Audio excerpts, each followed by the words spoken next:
month with regards to filling some of the vacancies that we've had. However, we are still short of the cap that has been set. Employee turnover, so we've seen a slight decrease in the employee turnover in the high volume area of council. That's with regards to the aquatic centre, the museum, the eyesight in particular. A small increase in the rest of council, but overall it's sitting about the average of where it's sat over the last 12 months. So nothing too alarming there. It's probably a couple of percentage points higher than we'd like it to be. But we are seeing it stabilise, probably following on from the organisational restructure that took place well over 18 months ago now. With regards to unplanned leave, we have actually seen a significant increase in that in the last month, probably higher than it's been for quite some time.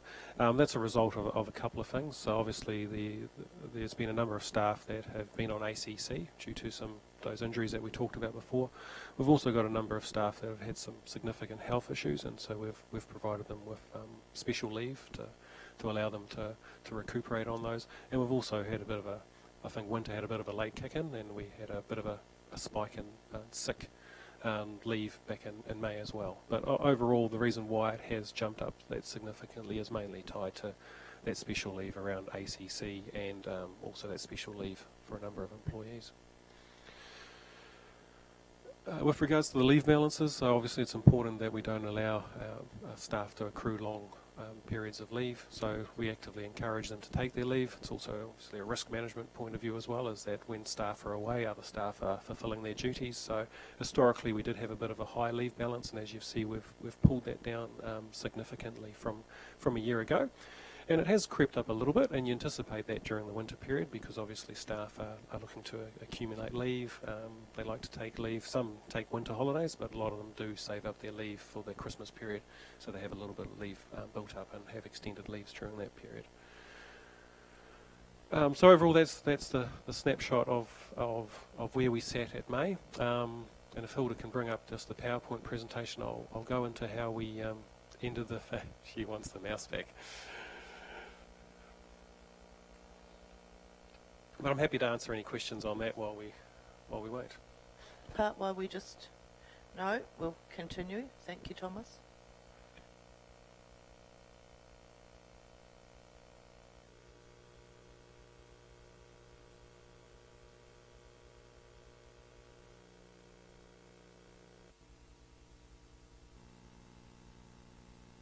So very quickly, councillors, so the financials you have in the agenda is for the 11 months of May, and obviously we've gone past the 30th June and we've ended the financial year. And while we don't have an update of where we're at on those financials, and they're about a couple of weeks away, we can give you a snapshot of May. So we're on track to deliver the forecast that we'd indicated, and at the time of this report we don't anticipate any material variance as to why we wouldn't be able to achieve the forecast that we'd set. At last O&M at the start of June, we set ourselves a goal, and that goal was to increase cash reserves by 3 to 4 million, and that was to help fund committed capex flowing into the next financial year, and that we'd have no new borrowings, and instead we were looking at a $2 to $3 million reduction of debt. So overall that would have been a $10 million improvement on the long-term plan, because the long-term plan had us borrowing $7 million. So it's very pleased to say where we have ended the year. So I have put some green ticks there to show my excitement. Cash on hand, so we actually increased it by 3.3 million. So the budget was not to increase the cash, so we went from 5.9 to about 9.2 million of cash on hand. So well within that range of what we were looking to do. We didn't quite achieve the $2 to $3 million of debt reduction, but 0.2 is not bad, so we achieved a $1.8 million debt reduction. So in comparison, the plan had us borrowing 7, reducing debt by 1.8. So overall, that's from a funding perspective, that's a $12 million improvement on budget. So it's a pretty fantastic end-of-year result. And just finally, just to show you how that all looks overall on the debt, and just to be clear, that's when I say debt, it's total debt, airport, everything. So just a little graph to show you where we've come from and where we've been, in particular very pleasing the last 2 financial years with regards to, while they are minor debt reductions, and I'm sure the community would wish for us to reduce debt even further, that actually is a fantastic turnaround from where we've come. So at the peak of 2014 of 168.7 million to today where we're 165.7 million. So a pretty good turnaround.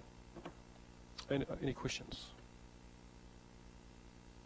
Just a fantastic result, Thomas. I must say your green ticks are wonderful to show your excitement. Well done. Save you dancing on the table, but you've certainly accepted the challenge very well, and we're certainly seeing our infrastructure and all the things that need to be done achieved. So it's a fantastic result for you and your team. And it's a pity the media aren't here to be excited as well, but I guess they've already got their excitement. So we've got a couple of questions now from Councillor Sarenk. One question to make sure my head is in the right place.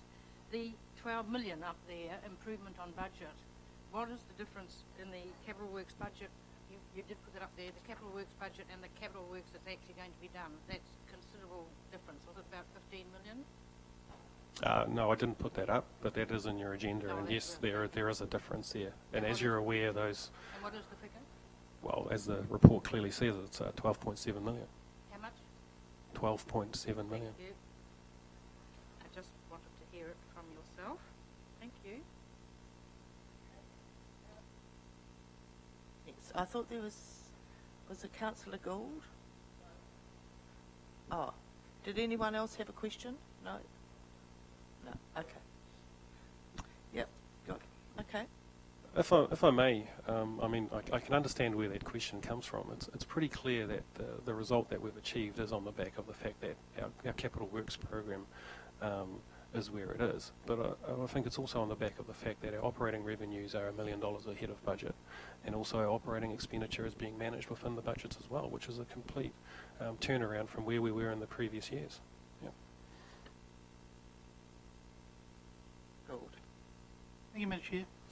With your previous slide, you showed that the debt this year was $165.7 million. Last year was 167.5, and the other slide showed a budget saving of 12 million. Do you think that's a little bit misleading? You know, when the people look at the figures of the statement of the council, they'll see 1.675 and 1.65.7. Well, I guess you got to ask yourself the question of if we turn it around to our own personal circumstances, and if I'm feeding my family and I'm paying my mortgage and I'm doing all those sorts of things, and I plan to borrow at the end of the year $7 million to fund all the things that I want to do, and we end the year by doing all the things we needed to do, and instead of having extra $7 million worth of debt, we've retired nearly $2 million, and I've got $3 million more cash on hand. Aren't I therefore $12 million better off than I'd planned to be? And it's looking at from a funding perspective, and that's so it's not, as I say, that's the messaging that we've got. Thomas, what is the layman's response to? I can see where Councillor Sarenk is going. But what is your response as a professional financial manager of this organisation to this the sort of rather simplistic view? Well, you just haven't spent on your capex, so so is it real savings? Well, some of it is. Clearly, some of it is deferred, and we've talked about over the coming months, and we understand what the implications of that is on the 10-year program. But some of it relates to the fact that we haven't had to do certain items. And you recall when we set the budgets for the LTP, we put an 85% funding envelope in there because we know that not all projects will go ahead. Some projects are delivered under budget. Some projects attract more funding than we thought they would have. And in the end, how we've ended this year with regards to this capital program, we've done all the things we've needed to do. We've deferred some projects. We've also indicated that there's about $4 million that'll transfer into next year, which is why we've looked to hold that cash on hand to help pay for that next year. And we are taking a very prudent approach. And we're not borrowing. And we're not borrowing, correct. Amazing. Councillor McVicker.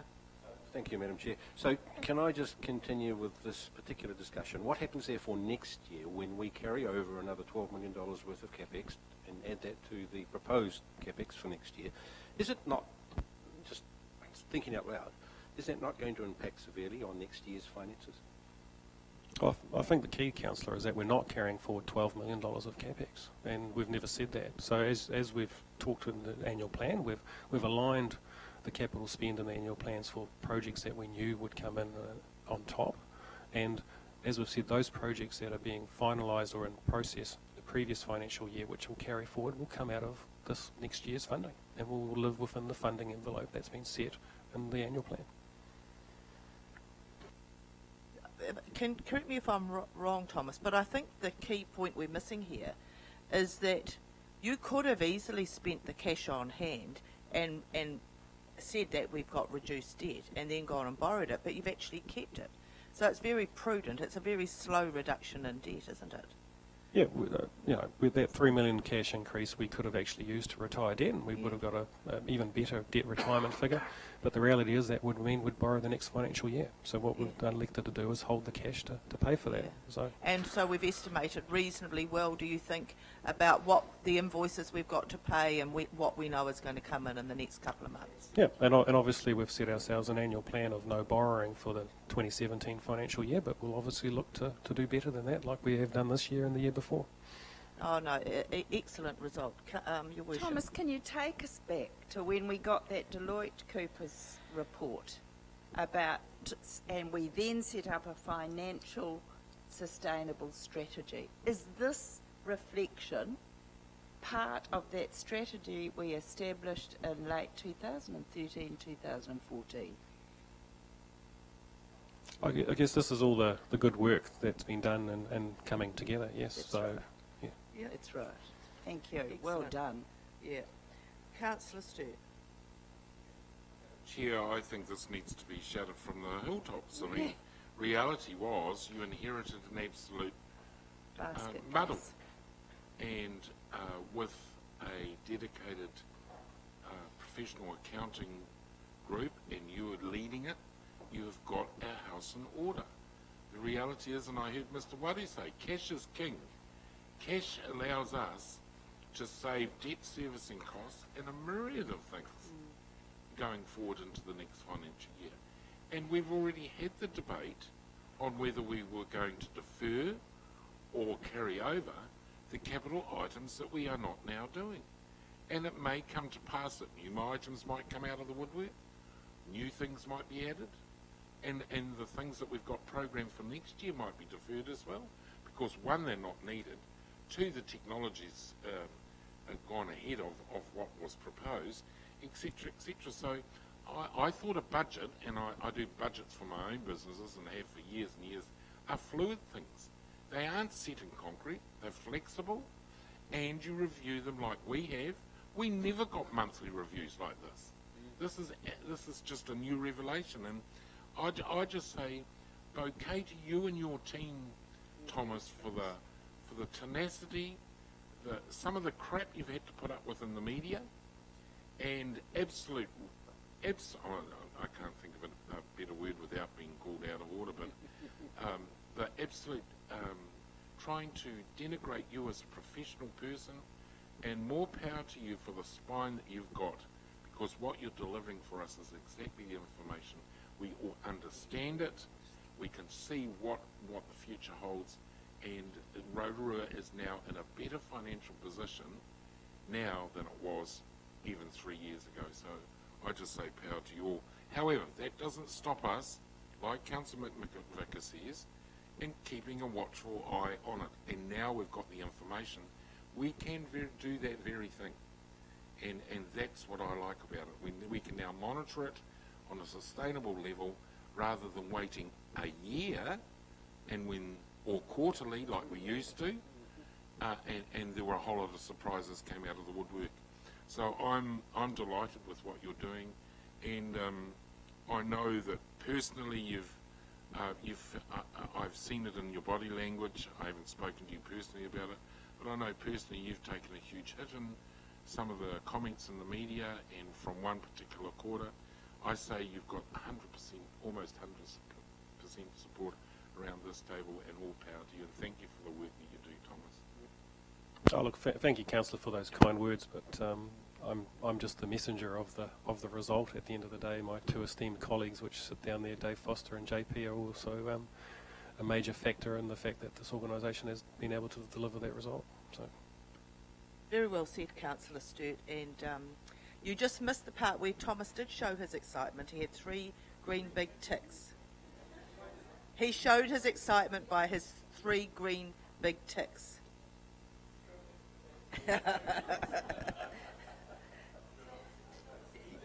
Yeah. Anyway, the last one from Your Worship.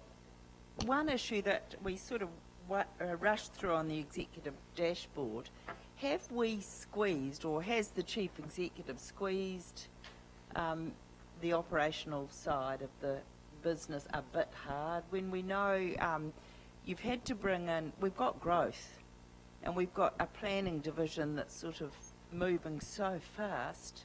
Have we under-resourced that division? Are we meeting our deadlines for resource consents in the planning division? Because we are now experiencing, and the media isn't here, so that's fine. I'm just saying we're hearing growth, we're seeing it all around us. Have we squeezed down a little bit too hard? I'll let Dave answer. I think the answer to that is no. I think though that there's, and that's in regards to squeezing. I think there's a different question in the mix, which is actually not so much related to squeezing, but actually the thrust is, are we right-sized? And certainly that's an element that we're currently looking at. I mean, one of the issues in terms of the capital program delivery is, as we obviously can see, it's obviously not down to money. The money's there, so we're turning our mind to, well, what actually is the issue as to why we're not spending.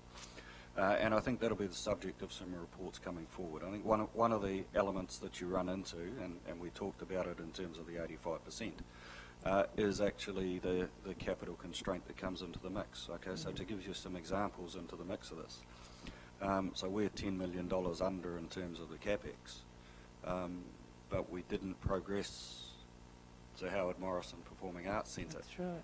Because we didn't get the funding from RECT. Yeah. And yet the supposition as to why we needed the funding from RECT was actually that we didn't have the money. That's right. Okay, so into the mix of this, one of the things that is going to be essential in terms of the spend, and likewise Rob has raised the issue in here as to why he's a bit behind in his capital spend, is actually the engagement process that goes on with the community takes a little bit more time than council deciding here's what we're going to build and here's the standard to which it's going to be built. But also the key thing in taking the time is that takes resource. So certainly it's a thing that we're looking at. I don't think it's right to say we've squeezed too hard, but I think it is fair to sort of say there is a need for us to rebalance resource into the mix of that. And that will be a thing that, you know, part of it, Thomas raised the question before in terms of, so are we seeing a staff pressure because of the cap, or are we seeing it because we're actually not at the cap? All right. So that's a question that's currently being thought about at the moment. Certainly Paul's team in resource consents is under pressure. There's no two ways about that. I think we've mentioned before that the number of limbs is doubling, the resource consents that are coming in is doubling. Paul has addressed that to some extent, so a vacancy that he was holding is now being filled. So he's addressing that. There will be a question, I think, going forward that we'll be coming back to the council with is actually about whether we need potentially more resource, but we're not talking huge numbers. Part of it will be filling the vacancies. I think in the mix of it we may be 3, maybe 4 staff shy, but it's not a huge. If you could clarify for me, with the Fitch rating, the effect on our ability to borrow, what does it do to our debt ceiling? Because that alters, doesn't it? Yes, it does, Your Worship. So if council wishes, I mean, our current ceiling is 175% of our revenues. However, with the credit rating that we do have the ability to go up to 250%, obviously, if the council wished to do so. No. recently, or last Sunday, the government announced a $1 billion infrastructural fund. A billion? I said 1 billion, or did I say million? Yeah. Okay, $1,000 million fund for infrastructure, for growth, $1 billion. Yeah, and we're not part of that. Taronga is, and I don't know what Taronga's debt is, but I understood it is nearly double what we've got, and yet they have to, if they want the growth levels that they are planning for, they're going to have to borrow the capital. It could be 150 million for infrastructure, but the ratepayers of Taronga have to pay the capital back. It might be interest free, but the ratepayers of Taronga have to pay that $150 million back, and I believe the government would have first call, like a first venture, that money would have to be paid off before any other debt was paid off. So, I mean, it's certainly a golden egg, but it does put a burden on the ratepayers. Now, Madam Chair, I just wondered whether staff, I mean, we're experiencing huge growth in people wanting to relocate and live in Rotorua from all over New Zealand, not only New Zealand, but also Australia. It's huge. I put a house on the market yesterday, Madam Chair. I've had 19 phone calls, of which 2 were from Perth, and the rest were from Brisbane or Sydney. So the trend is that, so the method of my question, Dave, is if we needed to make some changes in terms of infrastructure demand, with that $3 million cash reserve that Mr. Waru talked cash is king, do we have the capacity, if the demand comes on, to tap into that and use that money for infrastructure rather than having to go out to the market to borrow it? Yeah, and I think it was a point I was going to raise earlier, but I thought not to. One of the things about the capital work program, if we go back to how it was constructed, it was actually based on asset management plans, and I think there's a bit of a misapprehension in local government generally that asset management plans are an incredibly wonderful forevision of what will happen into the future, and as we talked about in the past, they're based on an average life. Right? When we went through the plan, we talked about standard deviations and all of that stuff in relation to statistics. But any average is an average. Things happen before the average, things happen after the average. Right? So really when we went through the plan and we talked about it, really our asset management plan gives us about a 99% precision that an asset will collapse in a 20-year period. Right? That's all it gives you. That particular asset will require replacement in roughly a 20-year period. So it's not precise, this will happen on this date. Some will happen before, some will happen after. And you know what local government is finding in general around the country is that often assets now, because it's such a new discipline, it really only started in 2005, that the estimate of the lives has been a little bit undercooked, that a lot of the assets are lasting longer than the average lives. But because we haven't been able to observe that statistically, it hasn't been able to be measured. So to answer your question in terms of it, we've got the wastewater project. So one of the constraints on growth is, of course, the nitrogen loading into the lake. Right? The wastewater project actually helps to deal with that, and largely does deal with that through to 2041, I think, Andy, or 2050. So that creates quite a lot of capacity. The elements in terms of where the growth will go, if it's a new subdivision, the subdivider will put the infrastructure into place. So what that means for us is that water is a bit of an issue, and if you remember in the LTP, growth out east, if it's particularly high, will require another reservoir. That's programmed into the LTP. That will deal with water capacity for growth out that side. The element that we're working through with Ngāti Rangiwewe here around Taniwha Springs does provide the element for water supply to come in through to Kawaha Point and Kotu. That actually then provides capacity from the other service elements around volumes going through and pressures to service growth coming in around Pukehangi Drive and that particular area.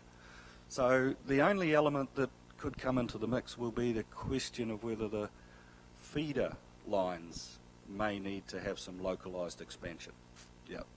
So we'll be working on that through the mix of it. So elements of growth in the next 10 years are unlikely to be a major factor for us because, of course, when it comes to roading, our main arterials are NZTA state highways. So therefore the major arterials through the city are actually being funded by NZTA. We're funding the feeder roads. There's enough capacity in the feeder roads to feed through to the arterials, although there may need to be some work around rerouting of some of that, as we've seen over Lake Road at different times. Well, that's a long way into the future. So growth at the levels that we're currently seeing is not going to cause a major problem, but it will obviously have an impact on the building sector, and as some people have said, I think also on the social sector, because as that starts to go, you get more people coming in. That often tends to lead to the fact that the price of rentals comes up. Often the number of rentals that are available starts to drop down, and that's a thing, of course, that we're starting to see now. All right, Thomas. Right, moving on to the rest of your report. Is there anything any questions of any of the councillors? Councillor Sarank? Just on page 45, I appreciate these, in that first paragraph below the figures, I appreciate that these projects are part of the capital works that we won't do in this year. But can Rob remind me what the Westbrook development is? I notice there's a lot of earthworks going on up there, and I've had people, because I walk there a lot, people ask me what's being done, and I haven't been able to answer. I know where the car park is, but the new car park isn't it by the road. But what is the rest? There's a lot of earthworks up the top fields, where the two rugby fields are up the top. Through you, Madam Chair. There's a big picture plan for Westbrook that's got a multitude of car parks, tracks that are going from the top car park area by the stadium, the number 2 field at the stadium. There's a large walking track being created through to the back of the netball courts to allow them to use the upper car park to access netball. There's also some pads for storage areas and things like that going in, and then in the future we'll be looking at a whole lot of fencing, toilet blocks and things like that. So it's a graduated plan that's got about a 4 or 5 year period of work. When you're on the track around Utahina, there's a lot of, by the substation on Malfoy Road, what is all the earthworks going on there? That's a good question. I'll have to check that. It could well be part of the field redevelopment. No, but yeah, I can check that and get back to you on that. Yep. All right, Councillor Donaldson, I think, has got the answer. I'll let you answer. Through you, Madam Chair, I think I can answer that. So we had a discussion with Unison and Red Stag about delivering the 33-volt KVA cable out to Waipa, and it was agreed that it would be undergrounded to stop unsightly. So I'm assuming that that's what it is. The undergrounding, Councillor Donaldson. It's something else, because I know all about the undergrounding. I've seen it done. All right, thank you. Councillor Stewart. An exciting thing happening with the Westbrook development outside of what, and I appreciate the question that Councillor Saran answered, but Rob and his team are in close consultation with Netball Rotorua, the resurfacing of those netball courts, not in asphalt, but in a new rebound type structure. Those discussions are ongoing, and we may need to access external funding to make that happen, but Rob and the team are working on that closely, and the netball ladies are certainly excited about it. On to, up to the top of page 47. All right, thank you very much, Thomas. So I'll welcome Monty, Kaitiaki Māori on page 47, and Monty, while you're coming, I'll let you think about some highlights you would like to mention, and then we'll have a few questions. I'll just let Monty raise a few important points he may like to. Thank you, Madam Chair. Morena tatou. And good morning. Really only one thing to highlight, and that is the installation in a very dignified ceremony of the Tatau Pounamu, which is a whale stone bow carving just here in the casing, which was done on Wednesday the 8th of June. A very significant occasion for us here, and for all the staff to be able to acknowledge the contribution that Modiuna made over many years.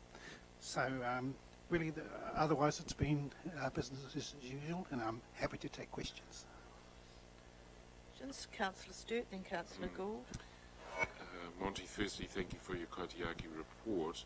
In terms of the Camellia Drive runoff, how are you getting on there? Is that coming to being resolved? Because it is a major issue down there, particularly with the rain event we had again last week. I went out there and it was just shocking.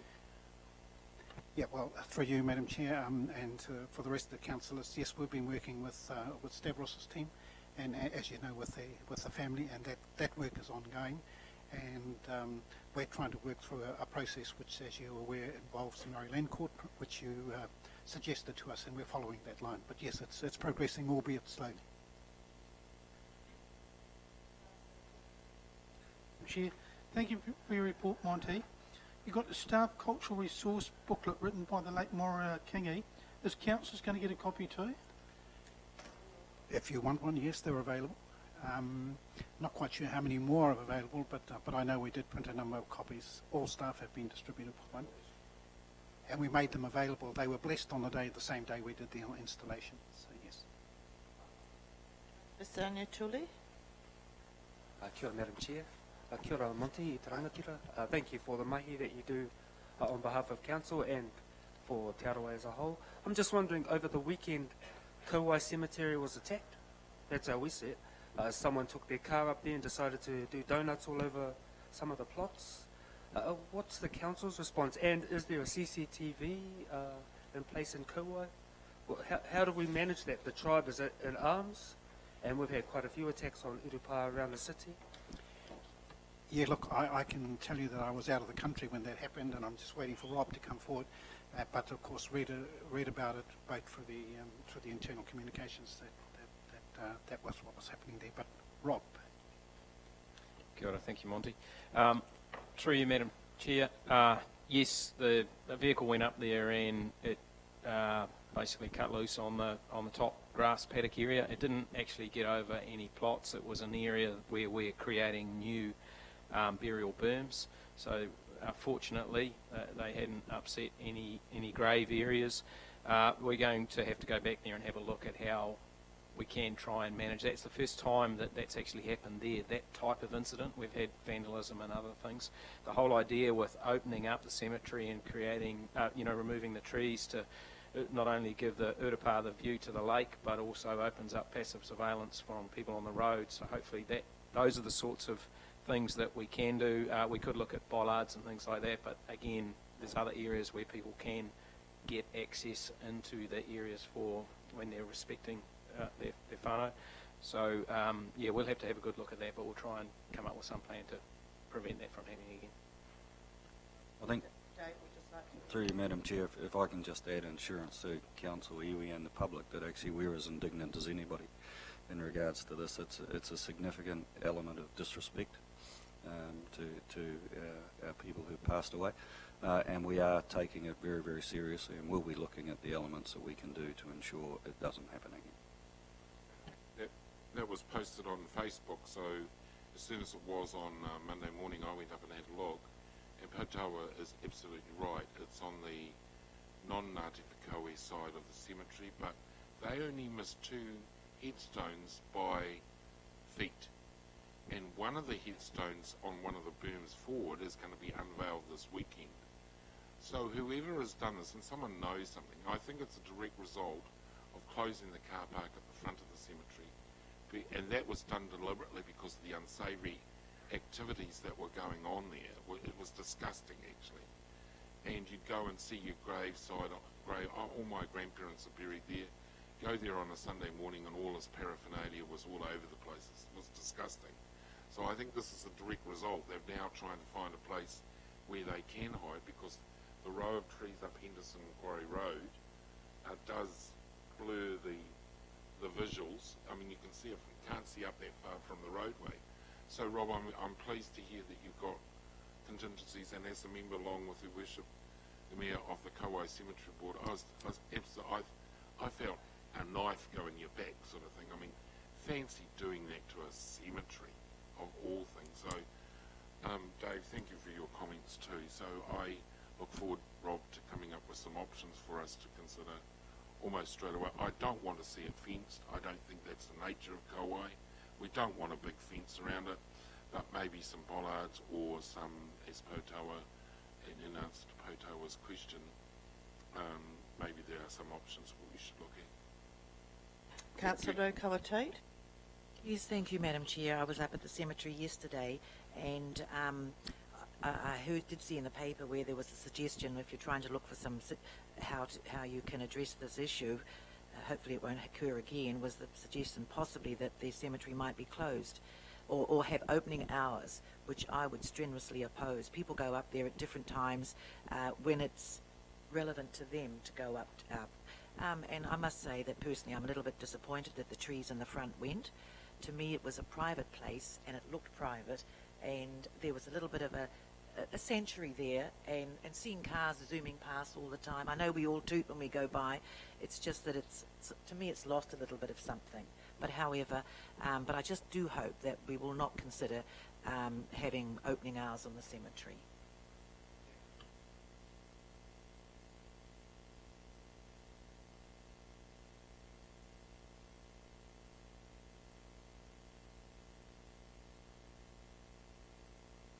Yes, I wasn't going to speak, but I can assure you, Councillor Rotorua, that the landscape plan for the upgrade and the redevelopment was worked through with Ngāti Whakaui.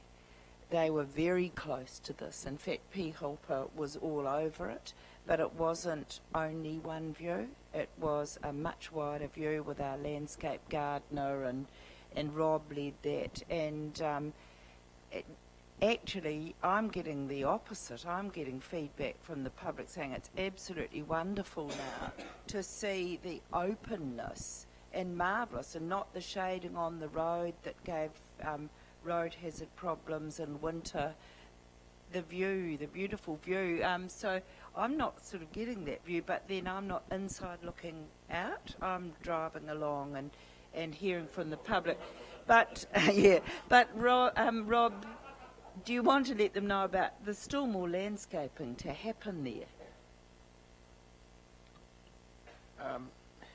Yeah, thank you, Your Worship.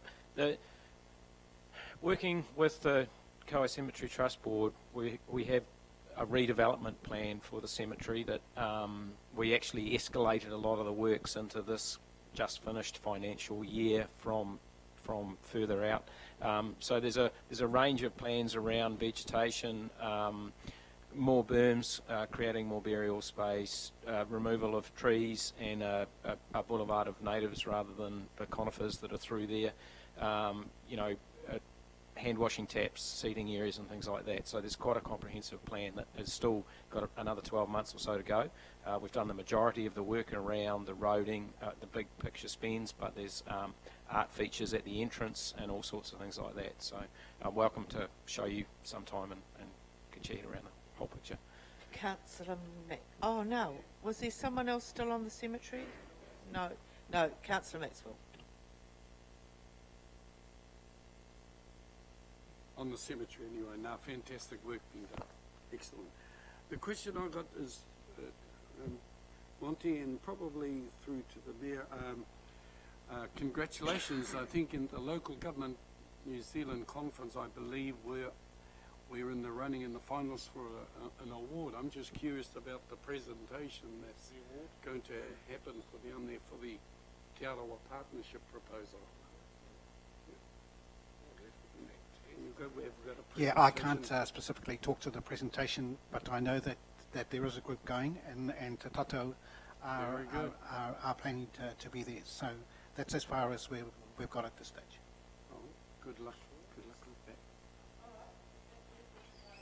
that. Due course. All right, now we're up to Strategy and Partnerships Group. So, JP, welcome to lead us through some highlights of your section of the report?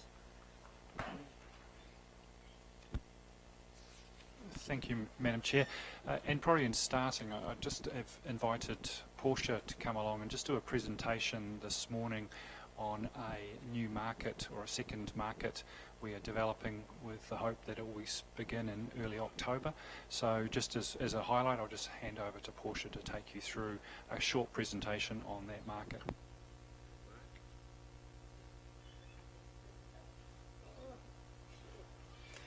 So good afternoon.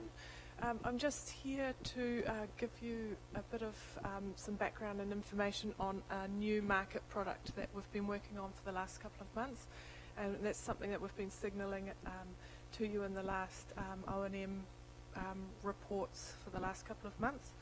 So what, with the extension of the night market proving to be really popular, we've had a lot of our stall holders and people coming to us, talking to us about a new market offering and the opportunity for them to also sell. So one of the things that we have with our current night market is it's typically a place that people go and dine and eat and experience, but they don't necessarily take anything home with them because that's not really what they're looking for at the night market. So some of our stall holders in the night market aren't necessarily succeeding in that way, and so they're also looking for another offering for us to, for them to do that.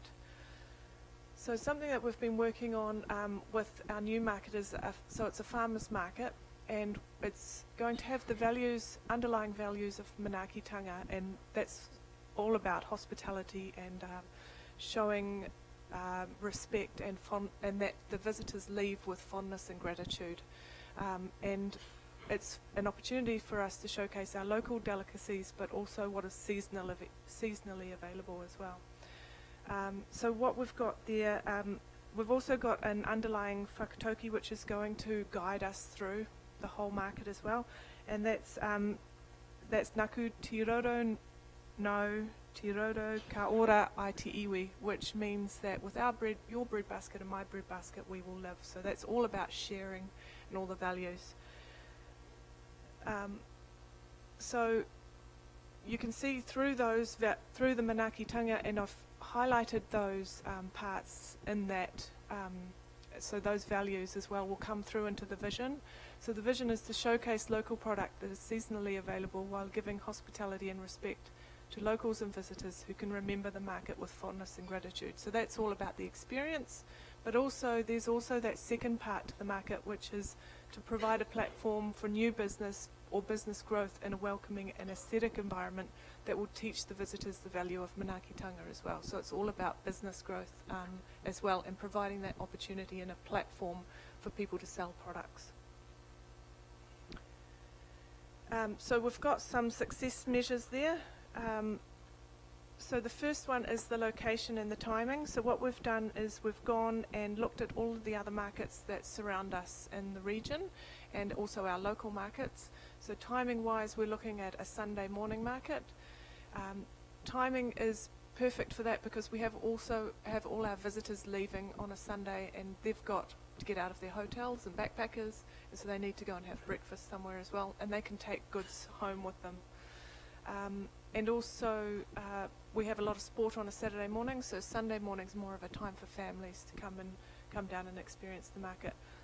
Location wise, we're looking from City Focus up to Pukuatua Street, so that becomes our real market space, our marketplace, and because we're recognised as markets in that location, it will be easy for people to remember.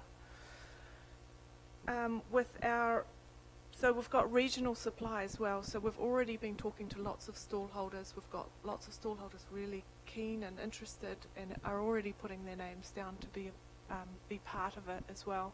But also there's an opportunity to build up that supply over the next couple of years with the market. So where people may have way too many feijoas in their backyard, they're thinking, okay, what can I do with those feijoas? You know, you can't go and sell them at a supermarket, but here's an opportunity for them to bring them down and sell the produce, or maybe they make them into jam or something else. And so you start to grow that whole market, the business as well. An example of that is Ciabatta Bakery. So Ciabatta Bakery started at the night market. and have gone on and grown their business quite substantially and are very successful. So meeting the public needs as well. So we're also looking at doing some education down at the market. We're going to have a demonstration kitchen as well, where people can be taught how to bottle, how to make preserves, possibly toddler meals as well. So there'll be some education to it as well. So it won't be just those foodies, but you might you'll learn something while you're down there. And there's the whole environmentalist sustainability part to it as well. So yeah, there's that economics side of thing, because we've got the connection to the inner city revitalisation and also the sustainability portfolio as well. Around the sustainability, what we're looking to do is we're going to have a zero waste policy, so we're going to slowly reduce our waste every year. We're going to have potato-based packaging so that it's all compostable, and that all stallholders will need to buy into that, and all of that will be composted. And then also stallholders will be expected to take all of their rubbish away with them if they bring anything. There'll be no plastic bags on site, so when we start looking at some of the branding side of things, with the whole manaakitanga and the whakatoki with the bread basket, sharing the food, we're looking at the whole kitty idea, and that you come down, you bring your kitty, you can buy a kitty, all our market products are branded up with the kitty, and it's that whole sharing thing that we've got going on. So there'll be no plastic bags on site. So the question everyone's asking about how much is it going to cost. So one of the things we're looking at doing is, when we've got being built at the moment, is the market's going to be very unique. We want to make sure that we stand out and we've got a product that's completely different to everyone else's market, so that when you come to Rotorua, this is the market that you see and you enjoy and you take these photos away. And that is, we're going to build carts. So we're going to build out of timber carts that arrive to the market, kind of similar to French type markets like barrows, and they will be used instead of tents for the market. We've already got looking at partnerships with local timber suppliers to do that. We've got a local carpenter who's working on a prototype for us. And we're also in discussion with David Trubridge around detailing some of that as well. Yes, so we've got an initial spend of $120,000 to set it up, but of course we've got stallholders' fees, so we've got annual revenue coming in as well from those fees, and we've got an OPEX of $80,000 per annum as well, and it will pay itself back in less than 4 years. Yeah, so that's all the detail I've got. That's excellent. Thanks for that, Portia.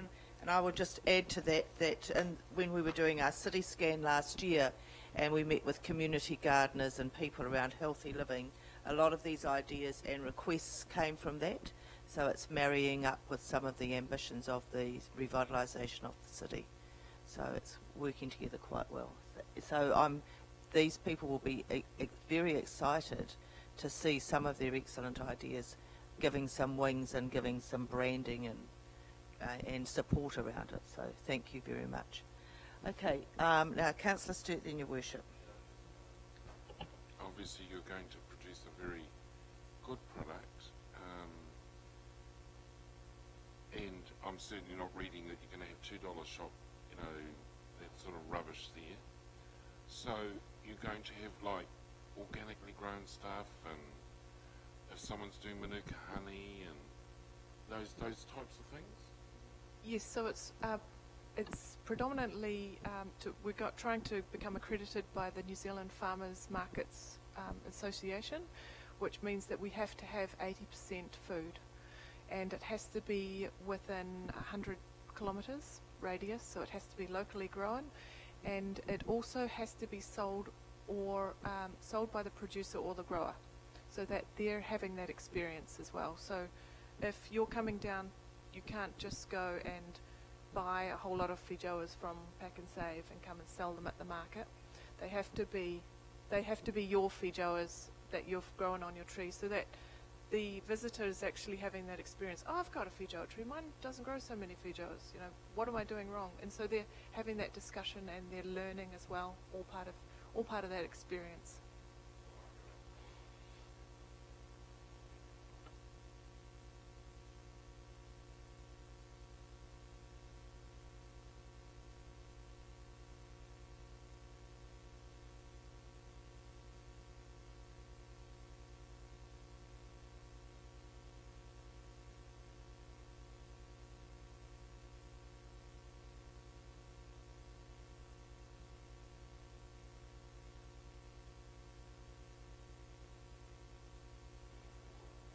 Yeah. So we're looking at doing a big media release and sending out a request for expressions of interest for people to get involved. The Farmers Market Association says that if they are not supplied, if a certain item is not supplied locally, that we can get product in from another region, but it will be on the basis that if someone starts supplying that locally, they'll move on and we'll start supplying with the local produce.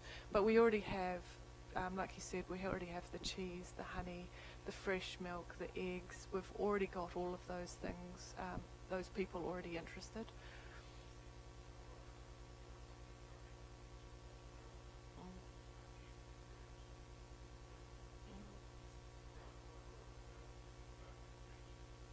Yeah, and it's just an opportunity for some of our community gardens to get involved as well, because it doesn't necessarily have to be on a big scale. You could just come down and share a cart with someone else and sell a box of lemons or something. So, yeah.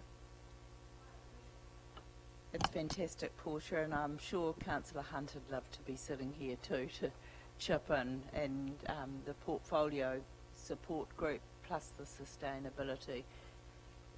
It reminds me of Terry Stevens when he said, if you're making a destination, it has to have its unique proposition.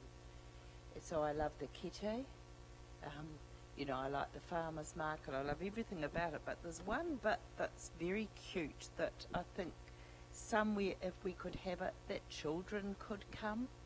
Children often make something and want to bring it along and put a little homemade sign up. It'd be cool if we had a kids' corner or some part of the kete for our children, because they're, you know, you see them still selling, you know, little things outside their own house. If they knew they could come down to a barrow and set up, you know, some bags of their produce, I think it would be delightful. But it can start to grow a micro economy too through, you know, the youth centre, and others could think of what they could bring from their steam cooking that they can do down there. So I'd love a barrow for children. Yeah, there's definitely lots of opportunities like that for that. Yeah, for sure. Yeah, kia ora, Madam Chair. Kia ora, Portia.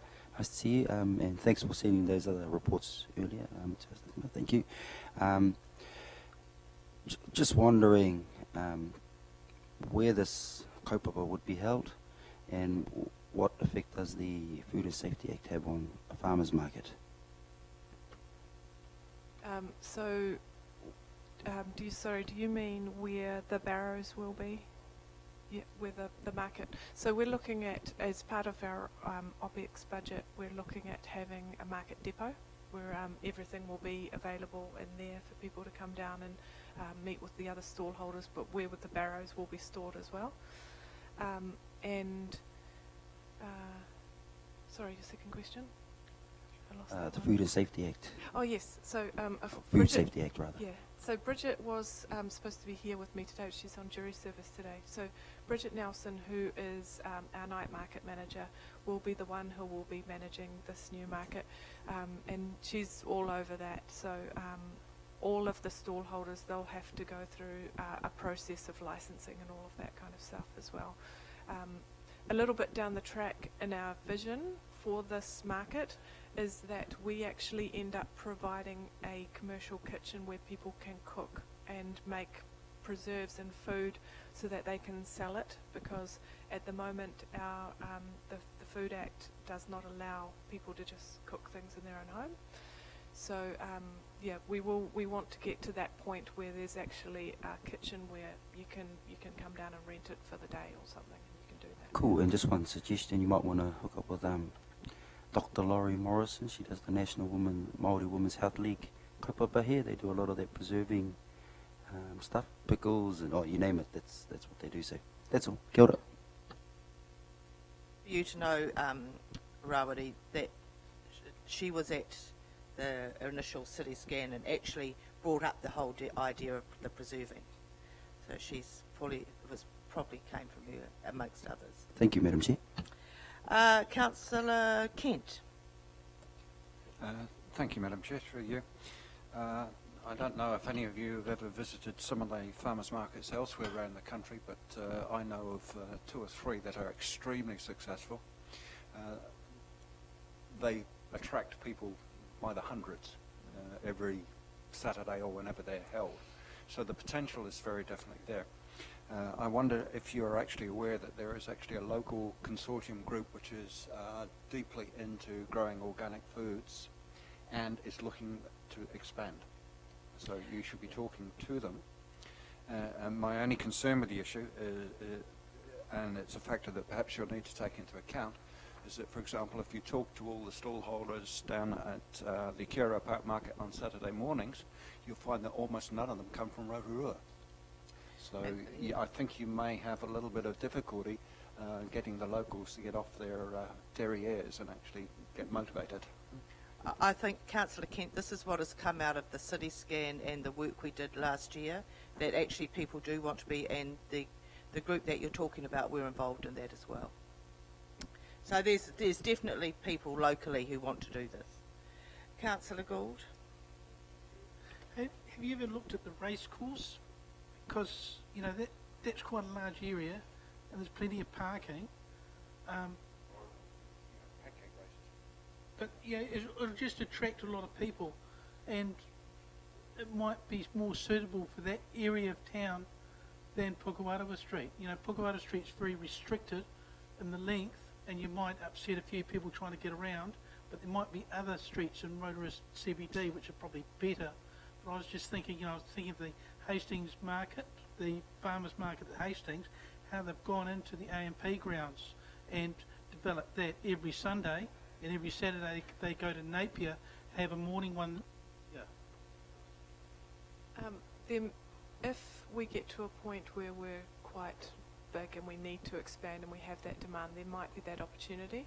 But at the moment we have a call from the retailers nearby to sort of bring them into the city and to increase that foot traffic. So that's the reason why that location has been chosen.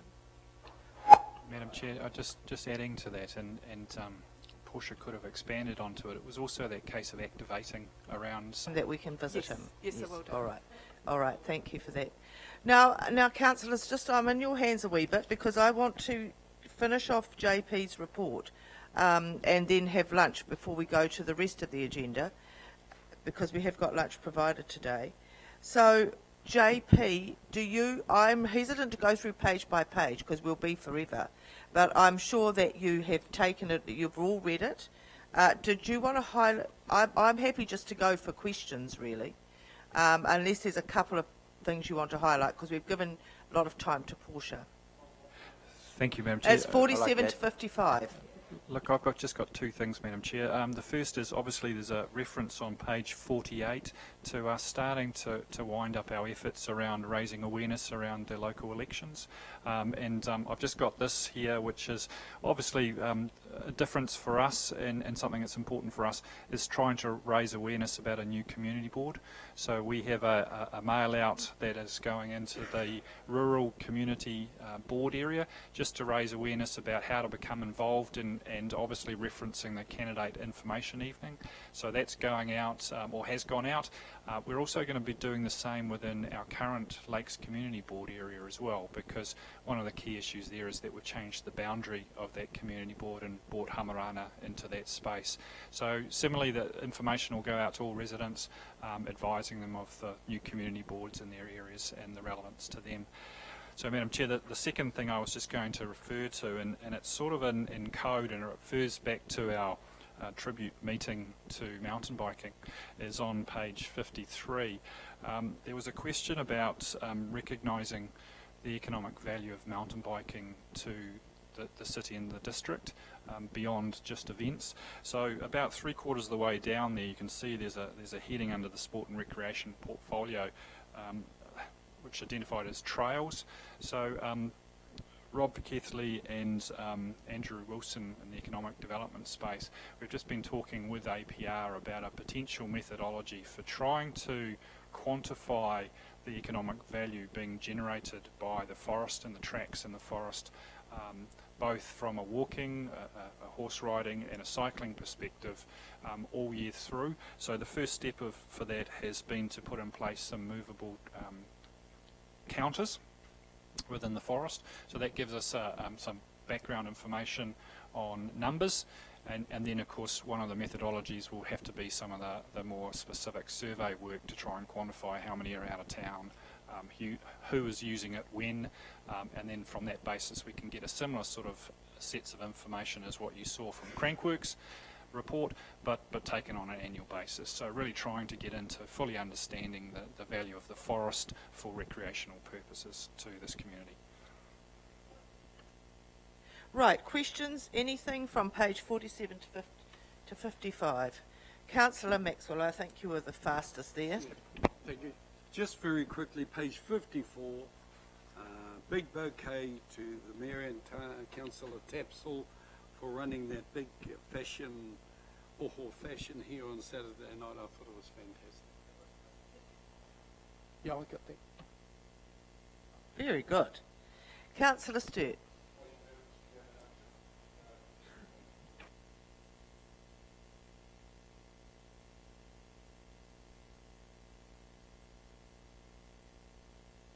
Yes, I believe we will. I'm just looking across. Yeah.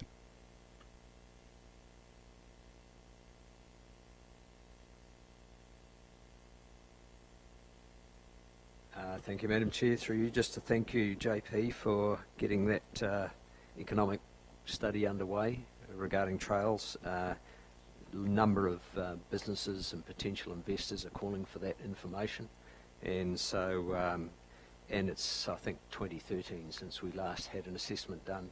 Needs to be far more comprehensive, so thank you for that. And Madam Chair, just on page 52, just regarding the digital strategy, we were advised this week that we have secured a one-day net hui here for Rotorua, and that's likely to be held clear of the elections, so post the elections in October. And we're currently working on a venue for that with the strategy team to have a venue for that, but I'm sure Potara will be excited.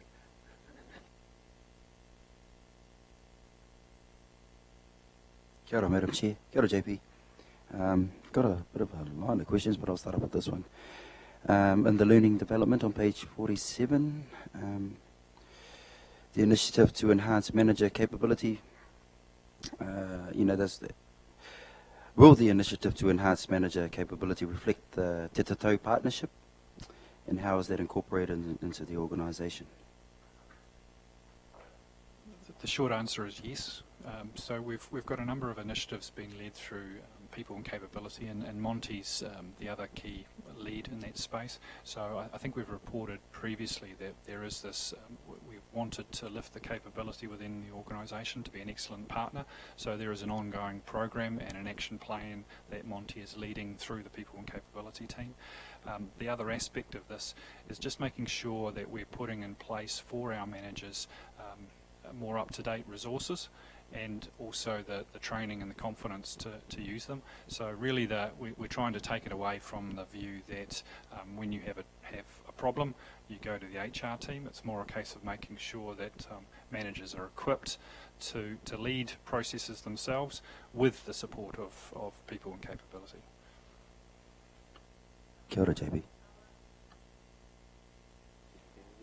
ora, Madam Chair. Kia ora, JP. Just a couple of questions. The first was around, on page 51, the significant natural areas. How is Council engaging with Māori farm owners and landowners in the district? There's been quite an extensive process through the district plan, and that's where the significant natural areas have been identified. So whether it was on European title or Māori multiply owned land, those SNAs were identified. Now there's been a significant process around trying to ground truth those, and you can see there in the reference there that we're still, one of the requirements was to go back and just make sure we are correctly ground truthing those and using some consultants to provide that assistance.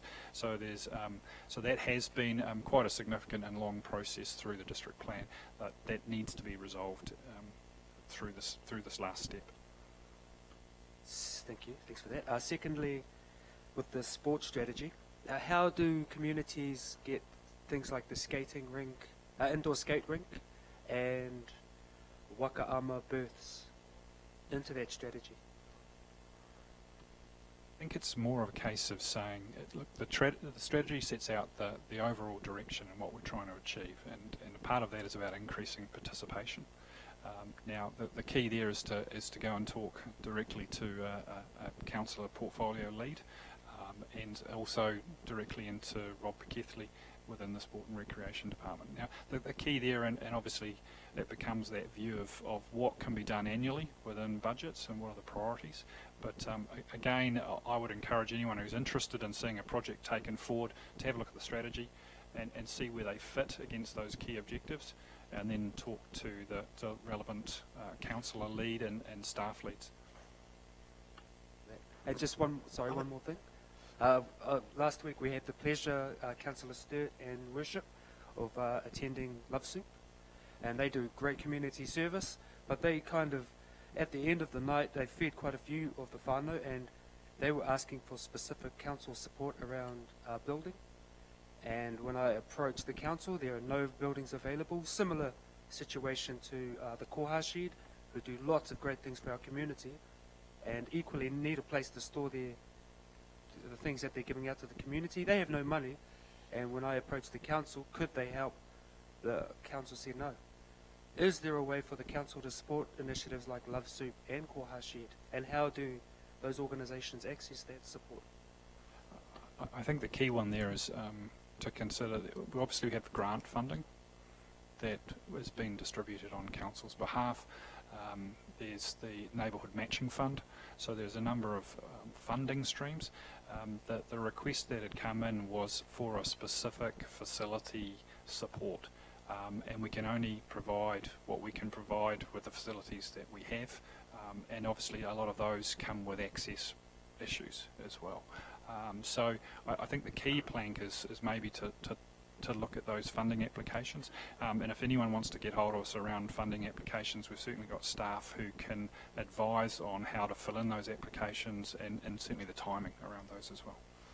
Sorry, one more. Is there a list of properties that are available to be looked at by community groups or no? Madam Chair, some of these questions are not relevant to our meeting today, I believe. Thank you, Councillor Okawatate, but I will gauge when I think there's enough. And I guess when we've got new people at the table, it's good to give them a little bit of an opportunity to ask these questions. I will say, Potawa, that probably a lot of these things you could talk with council staff afterwards, and they'll be able to lead you in the right direction. Okay, so just in interest of time, but look, I'll let you finish your question at this point. You know, it's fine. Madam Chair, just responding there, I suppose we don't have a list of facilities that are available to the public. We have a number of assets that are mainly there for parks and recreation purposes. We have a property portfolio, but a number of those were held for specific purposes which are now considered surplus, and obviously to reduce the debt that was incurred in their purchase for that particular strategic purchase, we're now looking to sell. Councillor Gould, I have got you on the list. There's quite a few people wanting to, and so you're there. Right, now before I go to Councillor Sturt, just an add-on to one question that Potawa asked. With the SNA ground truthing, I was interested that how are we going through that process? It's got these property owners will have an opportunity to make a formal submission. So are we going to a variation now when the ground truthing is completed? Okay, so I've answered my own question. That's all good. All right, Councillor Sturt. First things I do want in the agenda to be noted, just a community thanks to Ret, Iwi, the Mohi family, etc. on the establishment of the riding for the disabled in Parawai Road and the funding that was given for that. That is a fantastic facility for the disabled community of Rotorua. The issue regarding the indoor skating rink, I've asked them to provide a proposal which I will bring to staff and to council. They have got some fundraising options available, similar to netball. You've got to help yourself to get help, and same with the MMA. We've got proposals regarding that as well. So that's all I just wanted noted in the minutes. The thanks to the community of the Riding for the Disabled facility at Maungata. Your portfolio. Yes, all right. Councillor Gould. Page 51, JP, plan change 10.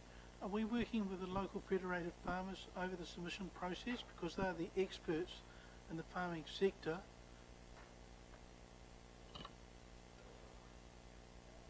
Madam Chair, we had and have been talking through this entire process with federated farmers, and obviously they have lodged their own submissions. As you can see from the statement there, we're actually waiting for the summary of submissions to come back, at which point obviously we'll have the opportunity then to see what other issues have been raised. We do have a copy of federated farmers' submission already, so yes, we'll be working closely with all of the parties involved in making sure we get a good outcome for the district. Thank you. Thank you, Madam Chair. My questions will be direct. Will there, in the page 51, industrial land survey, will the zoning interface issues be a priority consideration in the survey? One of the things we're doing within that work is we've just gone back and looked at what is available. So it's an availability review, and obviously we're also doing some work around, so what is the demands for industrial land. Obviously, once we have that information, we've got a good understanding then potentially of what more we may need. Obviously we've had a long period in the preparation of this district plan, and now with the growth that's starting to appear for the district, we need to quite quickly start thinking about what else is required as far as industrial land, and is it likely to come on from the zoned areas that we currently have. So I think your question around interfaces, that was something that was of particular contention during the district plan process, and a lot of decisions and compromises were made through the district plan process and the appeals process. Kia ora. Reason I ask is, Ngaipuna is a perfect example of, in my view, poor town planning, where residential homes are now surrounded by industrial areas. So yeah, that was the point there. On page 55, just wanted to see if we're going to get confirmation of the areas that will receive curbside recycling services. The areas. Oh yes, that can come up in the operations report that we'll do. Oh, sorry, it's just not clear to me in the report. That's all. But yeah, and it has been well publicised. I think, pretty sure it has. Or anyway, I'll let Dave answer that through there. Cool. No, thank you. All right, your worship. Councillor Kawate. Oh, I had you down. Oh no, that was before. Okay. All right. I didn't see you, Councillor Sarang.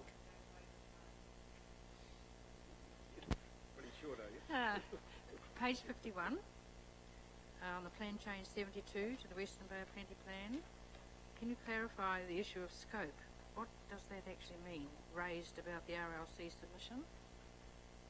What is the problem? Page 51.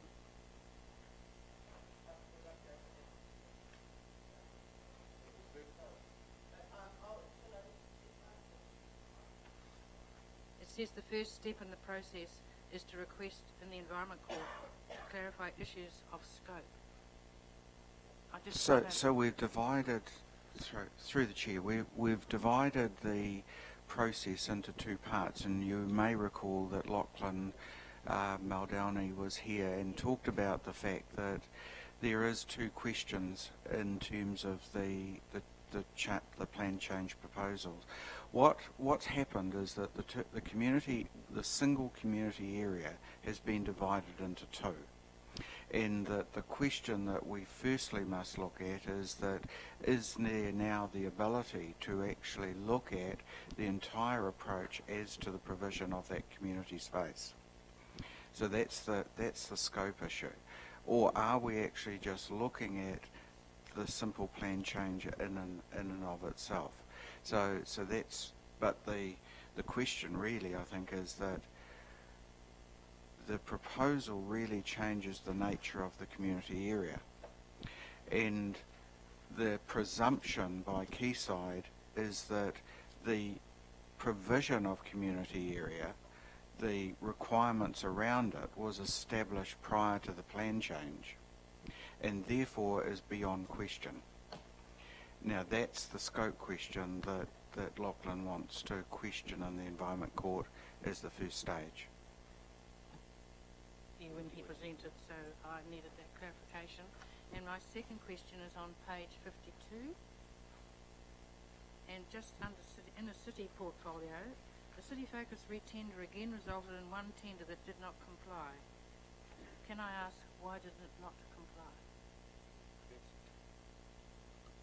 Unfortunately, Portia's not here to confirm that, but I think it was on... I can't give you that answer here today, Councillor. Yes, I certainly can. Everyone, we'll break for lunch now and come back at 1:20, but shorter so we can get through the rest of the agenda. Thank you.